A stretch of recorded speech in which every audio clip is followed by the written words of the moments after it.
బీహార్లో అసెంబ్లీ ఎన్నికల తొలి దశ పోలింగ్ ముగిసింది. సాయంత్రం 5 గంటల వరకు 60% పోలింగ్ నమోదైంది. తొలి విడతలో 18 జిల్లాలోని 121 నియోజకవర్గాల్లో పోలింగ్ జరిగింది. ఉదయం 7 గంటల నుంచి సాయంత్రం 6 గంటల వరకు ప్రజలు ఓటు హక్కు వినియోగించుకున్నారు. ఉదయం నుంచి ఓటర్లు పోలింగ్ బూత్లకు పోటెత్తి ఉత్సాహంగా ఓట్లేశారు. బెగూసరైలో అత్యధికంగా 67% పోలింగ్ నమోదైంది. తొలి విడతలో ఆర్జేడీ అధినేత లాలూ ప్రసాద్ యాదవ్, ఆయన సతీమణి రబ్రీదేవి, తేజస్వి యాదవ్ ఓటు వేశారు. బీజేపీ తరపున కేంద్ర మంత్రి గిరిరాజ్ సింగ్, బీహార్ ఉప ముఖ్యమంత్రి విజయ్ కుమార్ సిన్హా, కేంద్ర మంత్రులు రాజీవ్ రంజన్ సింగ్, నిత్యానంద్ రాయ్ తమ ఓటు హక్కును వినియోగించుకున్నారు. తొలి విడత పోలింగ్ అంతా కూడా ప్రశాంతంగా శాంతియుత వాతావరణంలో ముగిసింది. లక్కీసరై మినహా ఎక్కడా కూడా హింసాత్మక ఘటనలు జరగలేదు. మొత్తం 2 విడతల్లో పోలింగ్ జరగనుండగా ఈ నెల 11న రెండో దశ పోలింగ్ నిర్వహిస్తారు. 14న ఫలితాలు వెల్లడి కానున్నాయి.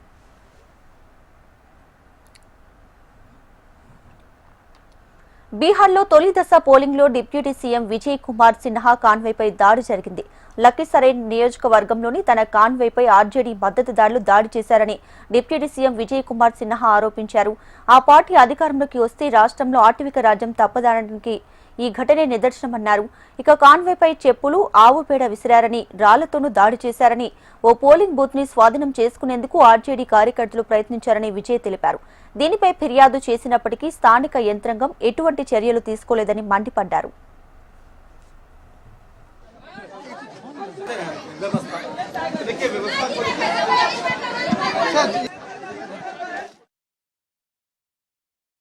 ये पूरी तरह से जो जंगल राज के गुंडे थे, राजद से जुड़े लोग थे, वो हंगामा किए। अति पिछड़ा कमजोर तबका को वोट नहीं देना, हमारा पोलिंग जोन को बैठने नहीं देना, ये तमाम विषय को एसपी को हमने बताया है, डीएम को भी बताया है और प्रशासन चुनाव आयोग को भी भेजे। प्रशासन इस पर एक्शन ले। अजय कुमार तो दारू पी करके वहाँ जाकर डिस्टर्ब कर रहा था। जब हम गए तो भागने लगा और गाड़ी आमने सामने लगा दिया। फिर कहने लगा कि तुम हारोगे, तुमको हम छोड़ेंगे नहीं 14 तारीख के बाद। इस तरह की मानसिकता दारू में क्या क्या बोल देता है। हमारे कुछ बॉडीगार्ड को चोट लगा है। 15 ఏళ్ల ఆర్జేడీ పాలనలో బీహార్లో అభివృద్ధి శూన్యమన్నారు ప్రధాని మోడీ. అరారియాలో ఎన్నికల ప్రచారంలో పాల్గొన్న ప్రధాని ఆర్జేడీ జంగిల్ రాజు బీహార్పై దాడి చేసిందని ఆరోపించారు. 15 ఏళ్లు పాలించి ఒక్క ఎక్స్ప్రెస్ వే, ఒక్క ఐఐఎం, ఒక్క మెడికల్ కాలేజ్ కూడా నిర్మించలేదని విమర్శించారు. ఒక తరం భవిష్యత్తును ఆర్జేడీ నేతలు నాశనం చేశారని దుయ్యబట్టారు. मेरे नौजवान साथियों, बिहार में जंगल राज की सरकार 1990 से लेकर 2005 तक 15 साल ये जंगल राज ने बिहार को तबाह कर दिया। सरकार चलाने के नाम पर तब सिर्फ आपको लूटा गया। 15 साल के जंगल राज में बिहार में कितने एक्सप्रेसवे बने? जीरो मतलब बिहार में कोसी नदी पर कितने पुल बने? जरा जोर से बताइए, कितने पुल बने? देखिए, బీహార్లో మరోసారి అభివృద్ధి పట్టాలెక్కాలంటే ఆర్జేడీ కాంగ్రెస్ కూటమి ప్రభుత్వం రావాలన్నారు రాహుల్ గాంధీ. పూర్ణియాలో ఎన్నికల ప్రచారంలో పాల్గొన్న రాహుల్ సీఎం నితీష్ ప్రధాని చేతిలో కీలుబొమ్మలా మారారని విమర్శించారు. రాష్ట్రంలో అత్యున్నత యూనివర్సిటీ, వైద్యశాలలు నిర్మించాల్సిన అవసరం ఉందని చెప్పారు. తమకు ఓటేస్తే బెస్ట్ యూనివర్సిటీ నిర్మాణంతో పాటు టూరిజం పరిశ్రమలకు కేంద్రంగా బీహార్ను మారుస్తామని రాహుల్ హామీ ఇచ్చారు. पर्सनल वायदा है, राहुल गांधी का वायदा है। पहले यहाँ पे नालंदा यूनिवर्सिटी थी। दुनिया से इधर लोग आते थे, चाइना से आते थे, जापान से आते थे, कोरिया से आते थे, वियतनाम से आते थे, थाईलैंड से आते थे, इंग्लैंड से आते थे, जर्मनी से आते थे। क्यों आते थे? नालंदा यूनिवर्सिटी में पढ़ाई करने आते थे। बिहार आते थे, बिहार में शिक्षा लेने के लिए आते थे। आज बिहार में जो ईमानदारी से पढ़ाई करता है उसके लिए पेपर लीक है, उसे परे कर दिया जाता है और झूठे लोगों को, जिनके रिश्तेदारी है, जिनके लोगों को बीजेपी के लोगों से जानकारी है, उनको एग्जाम का पेपर दिया जाता है। मेरा वायदा है कि जैसे ही दिल्ली में इंडिया गठबंधन की सरकार बनेगी, आप लिख के रख लो, राहुल गांधी और इंडिया गठबंधन की सरकार दुनिया की सबसे बेहतरीन यूनिवर्सिटी बिहार में खोलेगी। उस यूनिवर्सिटी में दूर दूर से लोग आएंगे, जापान से, कोरिया से, चाइना से, शिक्षा लेने के लिए, पढ़ाई करने के लिए। డేటా ఆధారిత పాలన ఎంతో కీలకమని ఏపీ సీఎం చంద్రబాబు తెలియజేశారు. తుఫాను సమయంలో టెక్నాలజీ సాయంతో ఆస్తి ప్రాణ నష్టాన్ని నివారించామన్నారు. పాలనలో ఆధునిక టెక్నాలజీ ఆర్టీజీఎస్ తో సమన్వయంపై అధికారులు మంత్రులతో ఆయన సమీక్ష సమావేశం నిర్వహించారు. అందుబాటులో ఉన్నటువంటి డేటాను రియల్ టైంలో ప్రాసెస్ చేస్తున్నామని, దీన్ని విస్తరించాలని అన్నారు. డిజిలాకర్లో విద్యార్థుల సర్టిఫికెట్లు, రోగుల హెల్త్ రికార్డులు అందుబాటులో ఉండాలని అధికారులకు సీఎం సూచించారు. సైక్లోన్ ని ముందుగానే ట్రాక్ చేయడం, అదే మరి మనకుండే అవేర్ గాని డేటా గాని ఇవన్నీ సింక్ చేసుకోవడం, ఇక్కడ సెక్రటరియట్ దగ్గర నుంచి లాస్ట్ మైల్ లో ఉండే గ్రామ సచివాలయం వరకు ఇప్పుడు దాని పేరు కూడా మనం మార్చుకుంటున్నాం. ఎందుకంటే విజన్ యూనిట్ కింద వాళ్ళందరూ కూడా ట్రాన్స్ఫార్మ్ చేయాల్సిన అవసరం ఉంది. అందుకే ఆ విజన్ యూనిట్ ను కూడా మనం సమర్థవంతంగా ఉండే వాళ్ళందరినీ ఉపయోగించుకున్నాం. లైన్ డిపార్ట్మెంట్స్ ఉన్నాయి. జిల్లా, మండల్, కాన్స్టిట్యున్సీ కింది వరకు లైన్ డిపార్ట్మెంట్ సెక్రటరీ వస్తే అంతవరకు కూడా అందరిని యాక్టివేట్ చేశాం. టైం టు టైం అలర్ట్స్ పంపించాం, అప్రమత్తం చేశాం. దానికి కావాల్సిన యాక్షన్ ప్లాన్ కూడా తయారు చేసుకుని మనం అనుకున్న ప్రకారం ప్రాణ నష్టాన్ని పూర్తిగా తగ్గించగలిగాం. చాలా వరకు మినిమైజ్ చేశాం. అదే మరిగా ఆస్తి నష్టాన్ని కూడా మనం చాలా వరకు నివారించగలిగాం. ఎప్పుడైనా తుఫాను వచ్చినప్పుడు, అధిక వర్షాలు వచ్చినప్పుడు పంటలు పూర్తిగా నష్టపోతాయి. ఈసారి కూడా పంటలు నష్టపోయే పరిస్థితికి వచ్చింది. అవన్నీ కూడా రియల్ టైంలోనే బేరీ చేసుకుని మనం ముందుకు పోయే పరిస్థితికి వచ్చాం. ఈ మీటింగ్ యొక్క ముఖ్యమైన ఉద్దేశం, మనం రాబోయే రోజుల్లో డేటా డ్రివన్ గవర్నెన్స్. ఒకసారి టెక్నాలజీలో డేటా అంతా ఉంటే, మనం ఆర్టిఫిషియల్ ఇంటెలిజెన్స్ గురించి మాట్లాడుతున్నాం.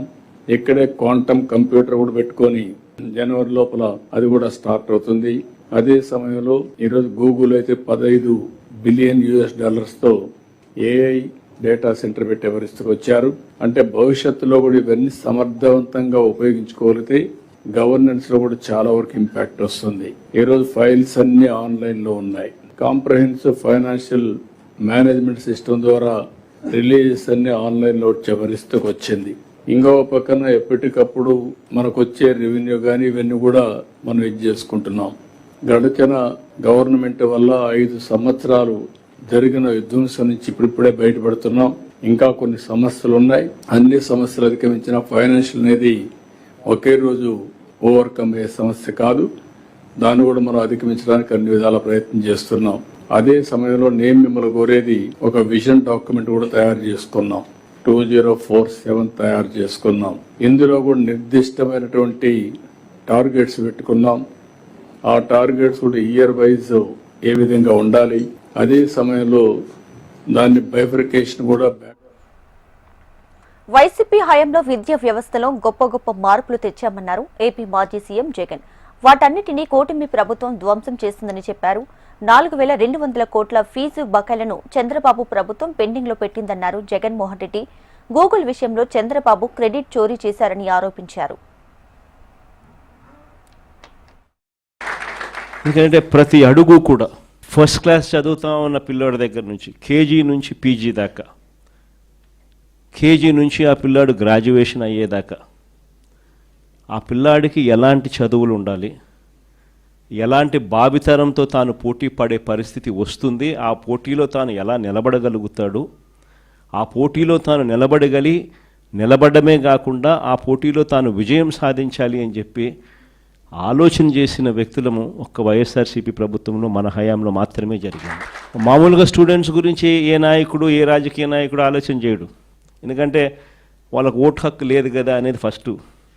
కానీ వాళ్ళే రేపొద్దున భవిష్యత్తు అనే ఆలోచన చేయగలిగిన వాడు మాత్రమే రాజకీయ నాయకుడు కాదు, లీడర్ అవుతాడు. అలాంటి అడుగులు పడింది వైఎస్ఆర్సీపీ అని నేను గొప్పగా చెప్పగలుగుతా. మొట్టమొదటి అడుగులు ఇంగ్లీష్ మీడియం వైపులో అడుగులు పడ్డాయి. బడులు మార్చాలి, గవర్నమెంట్ బడులలో చదివే పిల్లలు కాంపిటేటివ్గా ఒక ఆస్పిరేషన్గా ఎవరైనా కూడా why should anybody go to Narayana, why should anybody go to Chaitanya, why should anybody go to. ఆంధ్రప్రదేశ్లో గ్రామ సచివాలయాల పేరుని విజన్ యూనిట్స్ గా మారుస్తున్నట్లుగా సీఎం చంద్రబాబు ప్రకటించారు. ఇక నుంచి ఈ యూనిట్లు ప్రజలకు సేవలు సమర్థవంతంగా అందించే కేంద్రాలుగా రూపొందుతాయని తెలిపారు. ఏపీలోని 13,326 గ్రామ వార్డు సచివాలయాలు ఉన్నాయని, ఈ మార్పు 2024 ఎన్నికల మేనిఫెస్టోలో భాగంగా వచ్చిన స్వర్ణాంధ్ర విజన్ 2047కి అనుగుణంగా ఉంటుందని చంద్రబాబు చెప్పారు. ఇక్కడ సెక్రటరియట్ దగ్గర నుంచి లాస్ట్ మైల్లో ఉండే గ్రామ సచివాలయం వరకు ఇప్పుడు దాని పేరు కూడా మనం మార్చుకుంటున్నాం. ఎందుకంటే విజన్ యూనిట్ కింద వాళ్ళందరూ కూడా ట్రాన్స్ఫార్మ్ చేయాల్సిన అవసరం ఉంది. అందుకే ఆ విజన్ యూనిట్ను కూడా మనం సమర్థవంతంగా ఉండే వాళ్ళందరినీ ఉపయోగించుకున్నాం. లైన్ డిపార్ట్మెంట్స్ ఉన్నాయి. జగన్ పాలనలో ధాన్యం బకాయిలు వేల కోట్లు పెట్టి వెళ్లారని ఏపీ మంత్రి నాదెండ్ల మనోహర్ తెలియజేశారు. కూటమి ప్రభుత్వం గత ఏడాది ధాన్యం కొనుగోలు చేసిన 48 గంటల్లోనే డబ్బు చెల్లించిందని గుర్తు చేశారు. ఈ ఏడాది ధాన్యం కొనుగోలు చేసిన 24 గంటల్లోనే డబ్బు రైతుల ఖాతాలు జమ చేశామన్నారు పౌర సరఫరాల శాఖ మంత్రి. గత సంవత్సరం మీరు కూడా చూశారు, గౌరవ ముఖ్యమంత్రి గారు క్షేత్రస్థాయిలో పర్యటించినప్పుడు గోతాల విషయంలో కొంచెం మార్పులు తీసుకురావాలని సూచించారు. దానికి అనుగుణంగా ఈసారి 6 కోట్ల గోతాలు మేము సిద్ధం చేసుకుని నాణ్యత విషయంలో కానివ్వండి, డిస్ట్రిబ్యూషన్ విషయంలో కానివ్వండి, ఎక్కడ కూడా పొరపాటు కాకుండా చూసుకునే బాధ్యత మేము తీసుకున్నాం. 32,067 లారీల్ని మేము ఆల్రెడీ GPS ద్వారా సిద్ధం చేశాం. సో ధాన్యం కొనుగోలులో మొన్న తాడేపల్లిగూడెంలో మొట్టమొదటి ధాన్యం కొనుగోలు కేంద్రం ప్రారంభించడం జరిగింది. ఖరీఫ్ మాసానికి ఉన్న అనుభవాన్ని ఇంకా మెరుగుపరుచుకునే విధంగా నెలవారీ టార్గెట్ కాకుండా ప్రతి వారానికి మేము ఒక టార్గెట్ పెట్టుకుని ముందుకెళ్తున్నాం. ఎప్పటికప్పుడు సమీక్షించుకుంటూ 51 లక్షల మెట్రిక్ టన్నులు ఫుడ్ కార్పొరేషన్ ఆఫ్ ఇండియాకి భారతదేశంలో పండిస్తున్న ధాన్యంలో ప్రధానమైన భాగస్వాములుగా ఆంధ్రప్రదేశ్ రైతాంగానికి ఒక అద్భుతమైన అవకాశం మా కూటమి ప్రభుత్వం ఈ రోజు కలిగిస్తోంది. ఇదే కాదు, గతంలో మీరు చూశారు, కొన్ని సందర్భాల్లో రైతుల్ని తిప్పి 6 నెలల నుంచి 9 నెలలు కూడా పేమెంట్ కూడా ఇవ్వలేదు.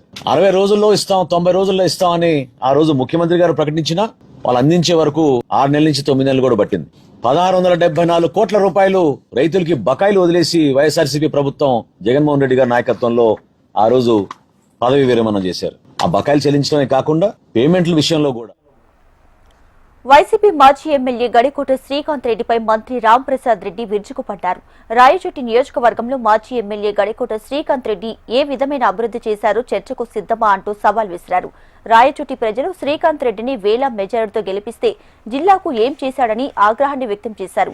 భౌగోళికంగా రాయచోటి ప్రాంతం మధ్య ప్రాంతం కావడంతో జిల్లా కేంద్రంగా ప్రకటించడం జరిగిందని, జిల్లా కేంద్ర సహకారానికి శ్రీకాంత్ రెడ్డి చేసింది ఏమీ లేదని మంత్రి చెప్పారు.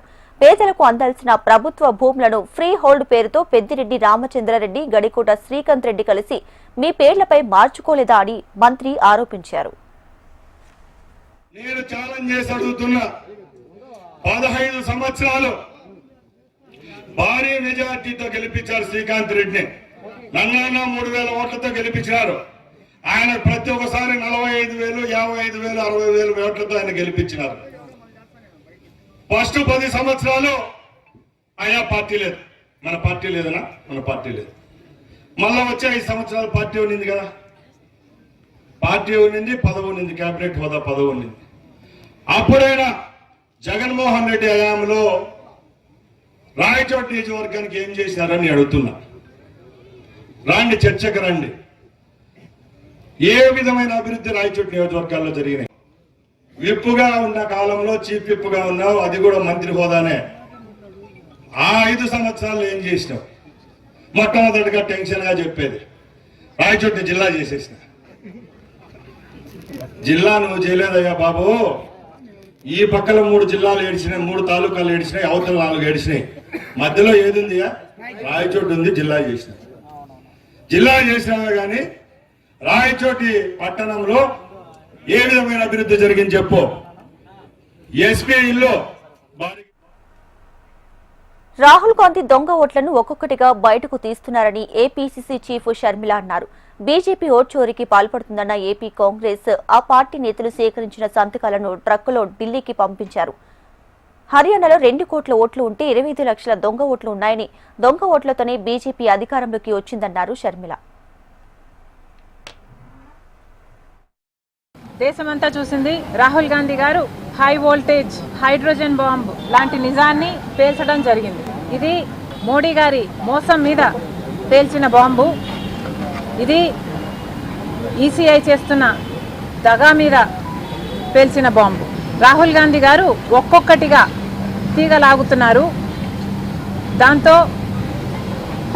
కర్ణాటకలో మహారాష్ట్రలో నిన్న హర్యానాలో జరిగిన ఈసీఐ చేసిన మోసాన్ని దేశం ముందు బయటపెట్టారు. నిన్న చాలా వివరంగా రాహుల్ గాంధీ గారు ఒక ప్రెజెంటేషన్ని దేశ ప్రజల ముందర పెట్టడం జరిగింది. దాంట్లో హర్యానాలో 25 లక్షల ఓట్లని ఈసీఐ బీజేపీకి అనుకూలంగా అవసరమైతే తల నరుక్కుంటా కానీ ఓట్ల కోసం వేషాలు మార్చనున్నారు కేంద్ర మంత్రి బండి సంజయ్. జూబ్లీహిల్స్ ఉప ఎన్నికల ప్రచారంలో భాగంగా బోరబండలో రోడ్ షో నిర్వహించారు బండి సంజయ్. జూబ్లీహిల్స్ ఎన్నికలపై వస్తున్న సర్వేలన్నీ బోగస్ అని కొట్టిపారేశారు. ఈ ఉప ఎన్నికలో వచ్చే ఓట్లతో బీఆర్ఎస్ శాశ్వతంగా ఫామ్ హౌస్ కి పరిమితం అవడం ఖాయమని జోస్యం చెప్పారు.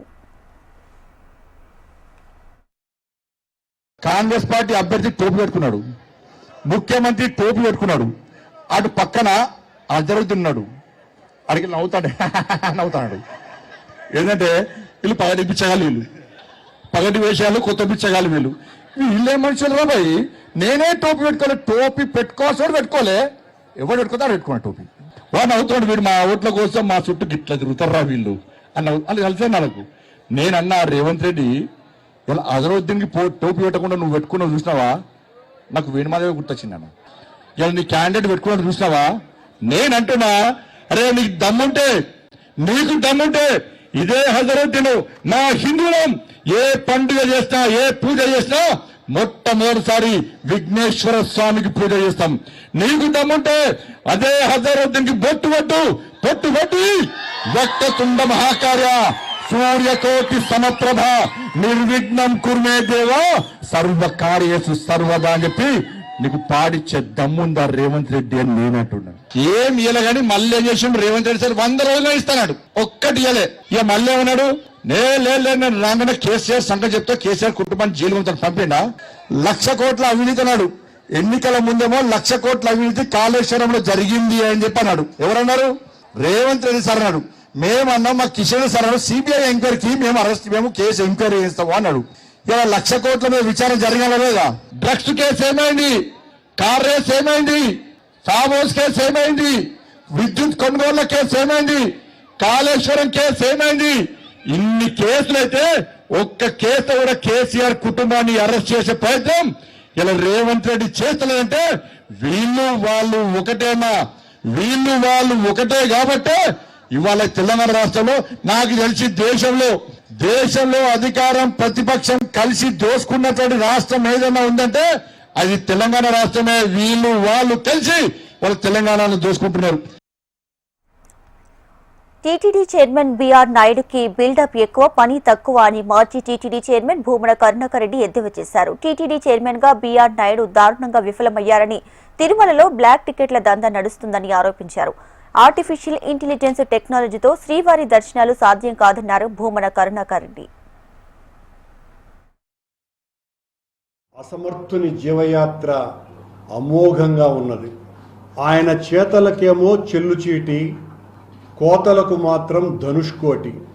కన్యాశుల్కంలో గిరీశంలాగా ఆయన గిరీశం శిష్యుడు వెంకటేష్తోనూ, మధురవాణితోనూ, లుబ్ధావతానులతోనూ, అగ్నిహోత్రావధానులతోని, ముత్యమ్మతోటి ఎలా గప్పాలు కొడుతూ ఉంటారో గిరీశం కన్యాశుల్కం నాటకంలో, అంతకంటే ఎక్కువగా టీటీడీ చైర్మన్ గారు గిరీశాన్ని తలదన్నేటువంటి కోతలు ఈ సంవత్సర కాలమంతా కూడా కోస్తూనే ఉన్నారు. మీకు టీటీడీ మీద కనీసమైనటువంటి పరిజ్ఞానం లేదు.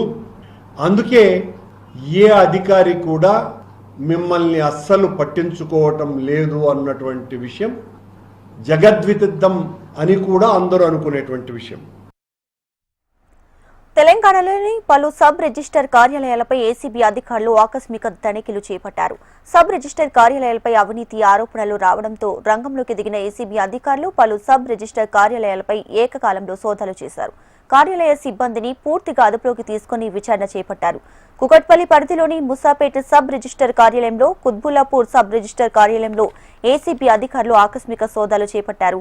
కార్యాలయంలోని డాక్యుమెంట్స్ రైటర్స్ దగ్గర అవకతవకలు జరిగినట్లు భారీ ఎత్తున ఆరోపణలు రావడంతో ఏసీబీ అధికారులు దాడులు నిర్వహించారు. కేంద్రంలోని బీజేపీ సర్కారు గత బీఆర్ఎస్ సర్కారు జూబ్లీహిల్స్ కి ఏమీ చేయలేదన్నారు సీనియర్ కాంగ్రెస్ నేత వి హనుమంతరావు. సీఎం రేవంత్ జూబ్లీహిల్స్ అభివృద్ధి కోసం 100 కోట్లు ఇస్తామని ప్రకటించినట్లు ఆయన గుర్తు చేశారు.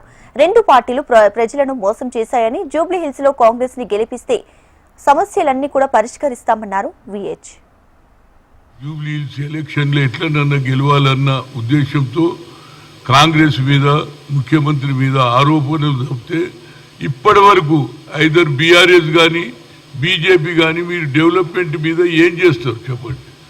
జూబ్లీహిల్స్ ఎన్నికల్లో మీ డెవలప్మెంట్ యాక్టివిటీ లేదు, ఓన్లీ ఆరోపణలు, లేకుంటే క్యాండిడేట్ గుండా అనడం, లేకుంటే కమిషన్లు అనడం, ఇవన్నీ ఒక ఆచారం అయిపోయింది.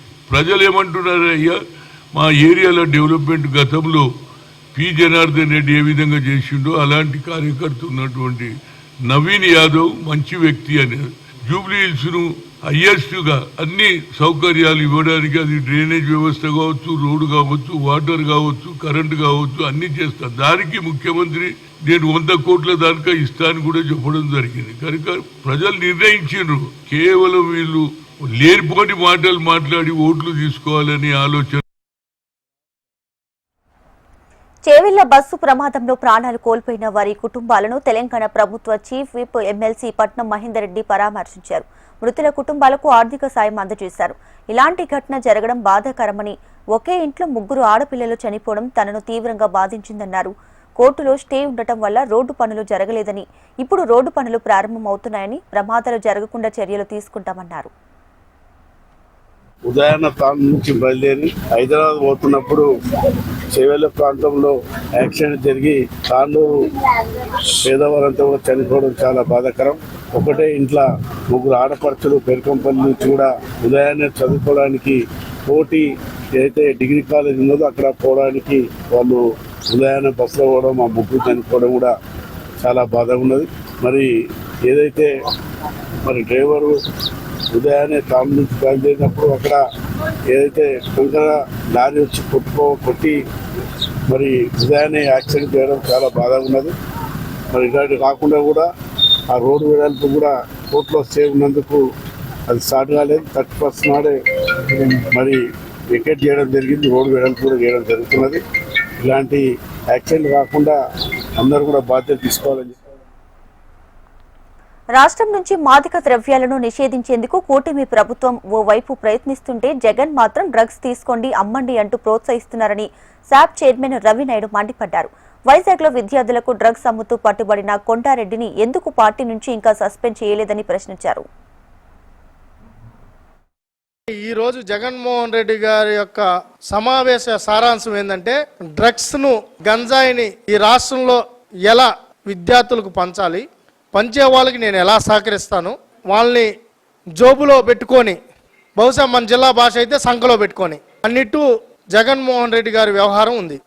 విశాఖపట్నానికి సంబంధించిన వైఎస్ఆర్సీపీ విద్యార్థి విభాగ అధ్యక్షుడు కొండారెడ్డి ప్రత్యక్షంగా ఇంజనీరింగ్ విద్యార్థులకు డ్రగ్స్, గంజాయి అమ్ముతూ దొరికిపోయాడు. దొరికిపోతే అతన్ని సస్పెండ్ చేయాల్సిన పోయి ఇంతవరకు సస్పెన్షన్ లేదు. ఈరోజు విద్యార్థి సంఘాల మీటింగ్ అంట, మేము సూటిగా అడుగుతున్నాం. ఈరోజు ఏ పార్టీ అయినా చిన్న ఆరోపణ వస్తే, ఇటు పవన్ కళ్యాణ్ గారైనా, తెలుగుదేశం అయినా, బీజేపీ అయినా, ఏ పార్టీ అయినా వెంటనే సస్పెండ్ చేస్తూ ఉంది ఒక చిన్న ఇష్యూ వస్తే కూడా. మరి జగన్మోహన్ రెడ్డి గారికి అత్యంత సన్నిహితంగా మెలిగిన వ్యక్తి, అమర్నాథ్కి ముఖ్య అనుచరుడు, అతను డ్రగ్స్ అమ్ముతూ దొరికిపోతే సస్పెండ్ చేయకుండా ఈరోజు విద్యార్థి సంఘ, యువజన సంఘ మీటింగ్ అని ఏ విధంగా మీటింగ్ ఏర్పాటు చేస్తావు? విజయనగరం జిల్లా పరిషత్ సర్వసభ్య సమావేశం రసభాసగా మారింది. చైర్మన్ మజ్జి శ్రీనివాసరావు అధ్యక్షతన జరిగిన సమావేశంలో మెడికల్ కాలేజీలను ప్రైవేటీకరణ తీరుని వైసీపీ ప్రస్తావించడంతో సమావేశం ఒక్కసారిగా వేడెక్కింది. మంత్రులు కొండపల్లి శ్రీనివాస్, గుమ్మిడి సంధ్యారాణిలు కౌంటర్ ఇచ్చిన సంతృప్తి చెందని వైసీపీ జడ్పీ సభ్యులు తీవ్ర అభ్యంతరం తెలిపారు. దీంతో సమావేశం గందరగోళంగా మారింది. ఏ డాక్టర్ కూడా మా చెల్లిని ముట్టుకోలేదన్నప్పుడు మీరు డాక్టర్ల మీద ఏం యాక్షన్ తీసుకున్నారు?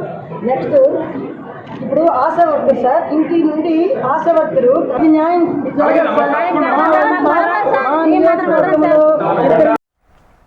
ఐసీసీ ప్రపంచ కప్ గెలిచి చరిత్ర సృష్టించిన భారత మహిళా జట్టు రాష్ట్రపతి భవన్లో ప్రెసిడెంట్ ముర్ముని కలిసింది. ప్రపంచ కప్ గెలిచి యువతరానికి ఆదర్శంగా నిలిచారని ప్రశంసించారు. ఈ సందర్భంగా ప్రపంచ కప్ ట్రోఫీని రాష్ట్రపతికి అందజేశారు. కెప్టెన్ హర్మన్ ప్రీత్ కౌర్, ప్లేయర్లు అందరూ సంతకం చేసిన జట్టు జెర్సీని అందించారు.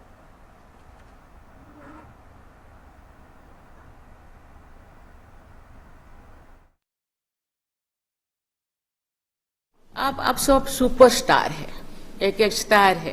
युवा पीढ़ी खासकर लड़कियों आपसे प्रेरित होकर जीवन में आगे बढ़ना चाहेंगे. You have become role models.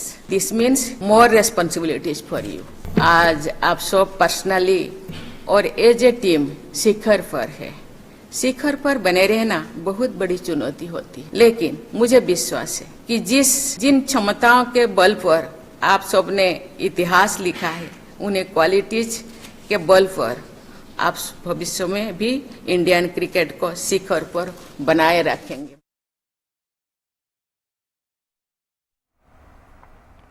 World cup title గెలిచిన భారత మహిళల క్రికెట్ జట్టుని ప్రధాని మోడీ ప్రశంసించారు. టీం ప్లేయర్లు, కోచ్తో మాట్లాడిన ప్రధాని వరల్డ్ కప్ జర్నీపై సరదాగా ముచ్చటించారు. దేశ కీర్తిని పెంచారంటూ క్రికెటర్లను అభినందించారు. భారత్లో క్రికెట్ ఆట కాదని జీవితంగా మారిందని అన్నారు ప్రధాని.